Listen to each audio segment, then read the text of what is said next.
Rizki itu bukan tentang seberapa banyak jumlahnya, tapi yang paling penting rizki itu tentang seberapa besar berkahnya.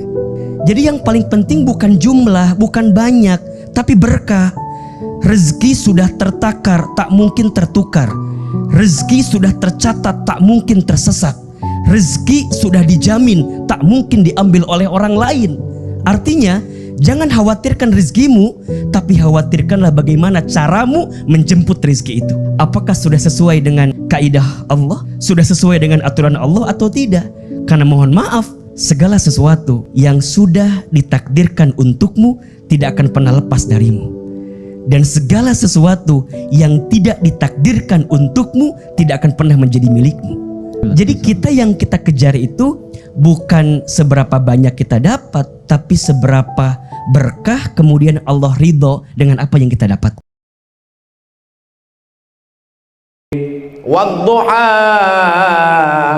wallaili idza saja. Pak Ustaz, saya wadduha belum hafal alam nasrah. Alam nasrah pun masih nyangkut-nyangkut Pak Ustaz. Kulhu insyaallah bisa Pak Ustaz. Udah kulhu aja. Apa hebatnya kulhu? Qatadah bin Nu'man sholat dari isya sampai subuh, ayatnya nggak ganti-ganti kulhu. Dipanggil sama Nabi, kenapa kamu sholat dari isya sampai subuh ayatnya kulhu? Saya suka dengan kulhu Allah. Kata Nabi SAW, innaha la ta'dilu thulutsal Qur'an. Satu kulhu Allah sama dengan sepertiga Al-Quran. Baca kulhu Allah 3 kali sama dengan sekhatam Quran.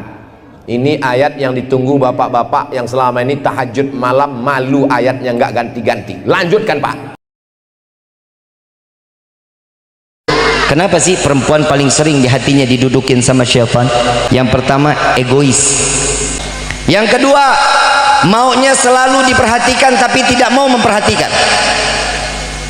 Alah, balik itu mah. Lu perhatian kalau udah awal bulan. Ayang udah demam. Ayang pegel-pegel nggak ayang? Masuk tengah bulan, dia nafsi-nafsi. Itu lo ngaku. Yang ketiga, dia selalu mementingkan prioritas dirinya dibanding suaminya. Betul?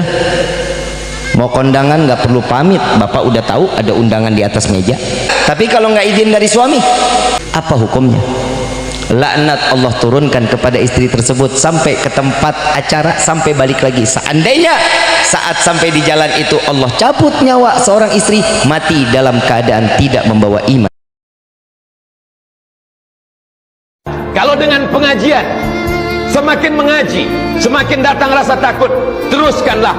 Tapi kalau hanya dengan pengajian, datang sombong, banyak hafal ayat, makin mengerti dalil, hanya untuk mendebat. Man talaba ilman, siapa yang mencari ilmu, liyubtagha bihi wajhullah, yang mestinya hanya mencari kemuliaan Allah, tapi kemudian dia mencari ardan minad dunya, hanya dunia yang didapatkan, lam yajid ilfal jannah, maka dia tidak akan mencium bau surga. Bapak mau nikah sama siapa? Adik ipar. Kenapa adik ipar bapak? Adik iparku jatuh cinta kepadaku karena selalu ku antar sekolah. True story, kisah nyata. Dia menganggap sebagai adik, tapi adiknya jatuh cinta. Maka hati-hati dengan ipar. Makanya kata Nabi, alhamu al-maut, kata Nabi.